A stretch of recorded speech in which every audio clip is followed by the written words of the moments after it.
Hey, to backup data on the Samsung Galaxy M15 5G, first you have to open the settings, then you have to scroll down,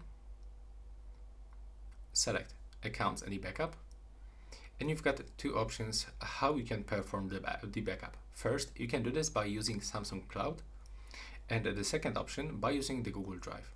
In this video, I'm going to show you how to do this with the Google Drive. So select the Google Drive, enable backup by Google One, and to do this manually, click to backup now.